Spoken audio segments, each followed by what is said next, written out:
മാന്ത്രിക പഴത്തിന്റെ കഥ നൽകുന്ന വലിയൊരു പാഠത്തെക്കുറിച്ചുള്ള ഒരു കൊച്ചു വിവരണത്തിലേക്ക് എല്ലാവർക്കും സ്വാഗതം.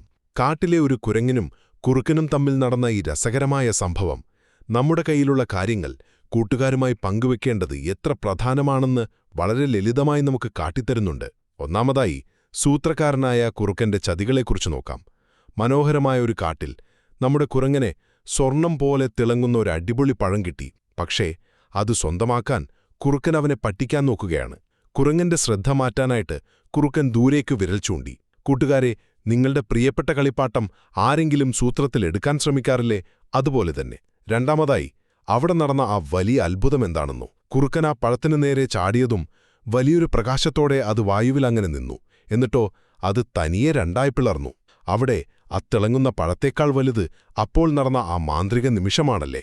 അവസാനമായി നമ്മൾ കാണുന്നത് ഒരുമിച്ച് നിൽക്കുന്നതിന്റെ സന്തോഷമാണ്. ആ അത്ഭുതം കണ്ടപ്പോൾ വഴക്കിടാതെ രണ്ടുപേരും ആ പഴം പങ്കുവെക്കണമെന്ന് അവർക്ക് പെട്ടെന്ന് മനസ്സിലായി. അവരത് സന്തോഷത്തോടെ എടുത്തപ്പോൾ കാട്ടിലെ മറ്റു മൃഗങ്ങളും അവരോടൊപ്പം ആഘോഷത്തിൽ പങ്കുചേർന്നു. നമ്മൾ മറ്റുള്ളവർക്ക് എന്തെങ്കിലും നൽകുമ്പോൾ നമ്മുടെ സന്തോഷം കുറയുകയല്ല, മറിച്ച് ഇരട്ടിയാവുകയാണ് ചെയ്യുന്നതെന്ന് ഇത് തെളിയിക്കുന്നു. ചുരുക്കത്തിൽ, എല്ലാം ഒറ്റയ്ക്ക് അനുഭവിക്കുന്നതിനേക്കാൾ കൂട്ടുകാരുമായി ഒരുമിച്ച് ചേരുമ്പോഴാണ് ഏതു കാര്യവും കൂടുതൽ മനോഹരമാകുന്നതെന്ന് ഈ കഥ നമ്മെ ഓർമ്മിപ്പിക്കുന്നു.